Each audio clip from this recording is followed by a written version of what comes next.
چلے اسی تنخواہ میں سے جب بندہ بڑے بیٹے کی شادی کر کے بہو بیاہ کے لے آئے تو پھر بھی کام چلتا ہے، اور جب اس بیٹے کو اللہ بچے عطا کر دے تو اسی گھر میں، اسی آنگن میں، اسی چھت کے نیچے کام چلتا ہے۔ تو پھر تو مان جانا کہ چلانے والا تو نہیں، چلانے والا کوئی اور ہے۔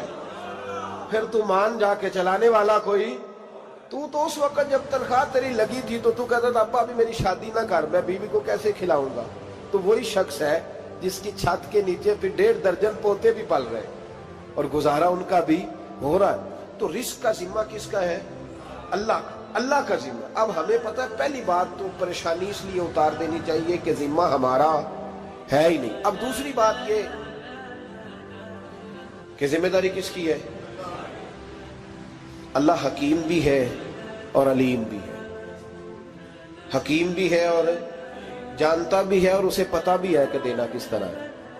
اب ہم پتہ کیا کہتے ہیں؟ کہتے ہیں وہ جو بندہ پجاروں میں بیٹھا ہے وہاں اسے نہیں بیٹھنا چاہیے تھا، اور میرا حق تھا۔ تجھے زیادہ پتا ہے کہ اللہ کو؟ بول کے بتانا کس کو پتہ زیادہ ہے؟ کیوں جی؟ تو آپ اصل ٹینشن پتہ کب لگتی ہے؟ جب بندے کہتے ہیں نہیں وہ پجاروں میری تھی، میرا حق تھا۔ وہ جب گزرتی ہے نا پاس سے مہران کے تو مہران والا ٹینشن بڑی لیتا ہے، حالانکہ اللہ کو زیادہ پتا ہے کہ وہ حق۔ ایک بات اپنے ذہن میں یاد رکھ لیں، رٹ لیں کہ جو میرے لیے بہتر تھا میرے رب نے مجھے دے دیا، اور بات ختم ہو گئی۔ بس وصل اچھا ہے نہ فراق اچھا ہے، یار جس حال میں رکھے وہی حال اچھا ہے۔ بس جو میرے حق میں بہتر تھا میرے رب نے مجھے، مسئلہ یہ ہے کہ تو اس پہ راضی ہونے کو تیار نہیں۔ حضرت علی کرم اللہ تعالیٰ وجہ الکریم نے میرے نبی پاک کی ایک حدیث بیان کی ہے، اور جناب علی جب یہ حدیث بیان کیا کرتے تھے تو حضرت مجاہد فرماتے ہیں یوں لگتا تھا کہ جیسے حضرت علی ہمیں ہر پریشانی سے نکال رہے ہیں۔ مولا علی شیر خدا رضی اللہ تعالیٰ عنہ فرماتے ہیں کہ مجھے میرے نبی پاک صلی اللہ علیہ وسلم نے ایک طریقہ دیا تھا ٹینشن فری ہونے کا۔ آپ فرماتے ہیں مجھے تو بڑا راس آیا ہے، تم بھی اگر کر لو گے تو تمہیں بھی فائدہ دے گا۔ کہا وہ کیا؟ حضرت علی کہنے لگے محبوب علیہ السلام نے فرمایا تھا لوگوں تم اللہ کے دیے ہوئے تھوڑے رزق پہ راضی ہو جاؤ، وہ تمہاری تھوڑی عبادت سے تم سے راضی ہو جایا کرے گا۔ بس تم 2 نفل بھی پڑھو گے تو اللہ راضی ہو جائے گا، تم 1 رکوع بھی سویرے اٹھ کے پڑھو گے تو وہ راضی ہو جائے گا، وہ تمہارے 313 درود شریف سے راضی ہو جائے گا، تم اس کے دیے ہوئے تھوڑے رزق سے راضی ہو جاؤ۔ ٹینشن اس لیے ہوتی ہے کہ ہم راضی نہیں جو اس نے ہمیں دیا ہے۔ وہ حل میں مزید کی جو دوڑ ہے نا، حل میں مزید کی، بے قدرہ کچھ قدر نہ جاتی، کیتی خوب تسلی ہو، دنیا دار پجاری زردے، کتیاں دے گل ٹلی ہو، بک بک روشن اکھیاں تکیو ویک حویلی کلی ہو، تے کوچ نصیر اساں جد کیتی پہ جانی تھر تھلی ہو۔ تو یاد رکھیں یہ جو ہے نا مصیبت کے مال آ کیوں نہیں رہا، وہ سامنے والا پلاٹ میرے گھر کے سامنے ہے گھر کے سامنے، پر رجسٹری میرے نام کیوں نہیں؟ یہ مصیبت سانس نہیں لینے دیتی۔ موٹر سائیکل کھڑی کرتا ہے نا جب آ کے دکان سے روٹی کھانے آتا ہے، دفتر سے گھر آتا ہے، کاروبار سے آتا ہے، تو جہاں موٹر سائیکل کھڑی کرتا ہے وہ ٹینشن بڑی ہے کہ کبھی میری ہو جائے نا یہ والی جگہ تو میں یہاں بھی بورڈ لگاؤں اپنے نام۔ اس نے مالی پریشانی پیدا کی۔ تو جس حال میں ہے، کیونکہ تو نے اپنا یہ حال خود نہیں بنایا، جس نے بنایا ہے وہ بڑا بہتر جانتا تھا کہ تو اسی حال میں اسے اچھا لگتا ہے۔ تو اسے اسی حال میں، ایک بزرگ تھے تو ان کی طبیعت بڑی علیل ہو گئی، بیمار ہو گئے، تو اللہ نے آزمائش دی تو کیڑے پڑ گئے وجود میں۔ ایک کیڑا یہاں سے کھا رہا تھا، اللہ والے بڑے راضی رہتے ہیں اس کی رضا پہ، تو کیڑا یہاں کھا رہا تھا تو نیچے گر گیا، تو بابا جی نے اٹھا کے پھر وہاں رکھ لیا، کہنے لگے جب اس نے تیری ڈیوٹی مجھے کھانے کی لگائی ہے تو میں اس بات پہ راضی ہوں، تو نیچے کیوں گرتا ہے؟ بٹ ٹھیک ہے کھا، جب اس نے تجھے ڈیوٹی جو تیری لگائی۔ سالبہ بن عبد الرحمن ایک صحابی تھے، سالبہ غالباً،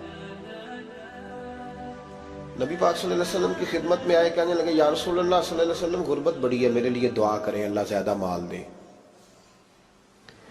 تو محبوب صلی اللہ علیہ وسلم نے فرمایا تو جس حال میں اچھا ہے وہ تیرے لیے بہتر ہے، اس میں تو ہے وہی حال تیرے لیے۔ مشکل ہے نا یہ جواب سننا۔ کہتے پیر صاحب فلان جگہ سے تویز آیا، وہاں تو وارے نے آرے ہو گئے، تو آپ کے ہاں؟ تو میں کہتا ہوں یہ تویز دینے والا اگر تویز دے کے امیر بناتا ہے تو پہلے خود کیوں نہیں بنتا؟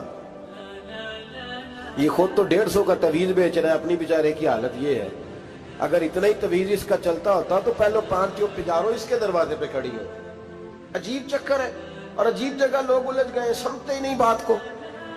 یا رسول اللہ صلی اللہ علیہ وسلم دعا کر دے تو محبوب نے کیا فرمایا؟ فرمایا تو جس حال میں ہے نا وہ حال تیرے لیے بہتر ہے، اسی میں رہ۔ کہ نہیں حضور دعا کرے۔ فرمایا سال بعد تو باز آ جا۔ حضور دعا کرے۔ فرمایا تو باز آ جا۔ 2-3 دفعہ کا ضد کی، محبوب نے فرمایا جا پھر اللہ تجھے زیادہ پیسے دے گا۔ چند بکریاں خریدی، اتنی برکت ہوئی کہ بکریوں کے ریوڑ بن گئے۔ پھر کچھ بکریاں بیچ کے گائے خرید لی، ان کے بھی ریوڑ ہو گئے۔ پھر کچھ اونٹنیاں لے لی، ریوڑ ہی ریوڑ۔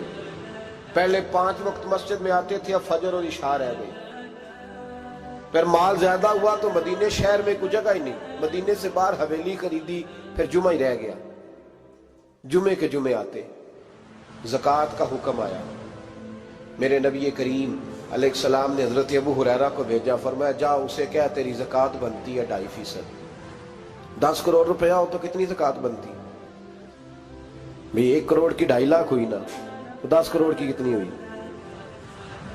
تو بڑی مصیبت ہے جب بینک سے میسج آتا ہے نا کہ 25 لاکھ نکل گیا تیرے اکاؤنٹ سے، بہت بڑی مصیبت، بڑی ٹینشن ہوتی ہے۔ ایک صاحب میرے پاس آئے، ان کی زمین اچانک مہنگی ہو گئی، اچانک پہلے کچھ 15-16 لاکھ کی ایکڑ زمین تھی، پھر وہ کروڑ کی ہو گئی۔ تو میرے پاس آئے، کہنے لگے وہ 10 کروڑ روپے بنتے ہیں تو زکوٰۃ، تو میں نے کہا آپ نے کیا کیا؟ زری زمین پہ عشر آتا ہے، اس پہ زکوٰۃ نہیں آتی، تو آپ نے کیا کیا؟ کہنے لگے وہ کچھ سوسائٹی کے رول کے مطابق میں نے فائلیں وغیرہ لے لی ہیں، اب میں نا کبھی موقع آئے گا تو ان کو بیچوں گا۔ تو میں نے کہا اب تو آپ کا یہ مال ہو گیا بزنس کا، تو اب تو اس پہ زکوٰۃ آئے گی۔ 10 کروڑ پہ جب 25 لاکھ سنا تو کہنے لگے فوراً دینی پڑتی ہے کہ تھوڑی تھوڑی سے بھی کام چل جاتا ہے؟ تو میں ان کا چہرہ دیکھنے لگا، میں نے کہا نہیں وہ تو آپ کو پتہ ہے، ویسے حضرت عمر فرمایا کرتے تھے بانٹ کے نہ دو، کوشش کرو کسی ایک کوئی دو، چلو کسی کا تو کچھ بن جائے، تو ایک کوئی دینی چاہیے۔ کہنے لگے تو مطلب یہ ایسا ہی حکم ہے؟ میں نے کہا آپ کسی اور سے تحقیق کر لیں۔ اب یہ بھائی لیتے وقت نہیں تجھے ٹینشن ہوئی کہ 15 لاکھ کا کروڑ ہو گیا، تو اس وقت کبھی تو نے کہا کہ یا اللہ، تو یہ کیسی سوچ ہے مسلمان؟ کس طرح کا اس کا؟ ہمارے ہاں جب کسی آدمی پہ حالات خراب ہوتے ہیں نا تو سب سے پہلے وہ اس طرح کرتا ہے کہ جو میں کہیں اللہ کے رستے میں دیتا ہوں پہلے اسے بند کروں۔ جس رستے تجھے آ رہا تھا پہلے تو نے وہ رستہ بلاک کیا۔ حضرت اسماء بنت ابی بکر صدیق کہتی ہیں میں حضور کو مسجد کے لیے، ادارے کے لیے، صحابہ صفہ کے لیے کچھ دے رہی تھی، تو میں نے گننا شروع کیا تو حضور مسکرانے لگے۔ حضور مسکراتے کیوں ہیں؟ تو فرمانے لگی، محبوب فرمانے لگے اسماء اللہ کے رستے میں گن گن کے نہ دیا کر، ورنہ وہ بھی تجھے گن گن کے دے گا، تو اس کے رستے میں بے حساب دے، وہ بھی تجھے بے حساب ہی عطا فرمائے۔ لیکن پہلے یہ والا پہلے دروازہ بند کرو، یہاں سے پیسے ختم ہو رہے ہیں، تو اس طرح کرنا بھائی۔ اس دفعہ سوٹ ذرا گرمیوں والے نہ خرید، لیکن جو تو اللہ کے رستے میں دے رہا ہے اسے دیتا رہے۔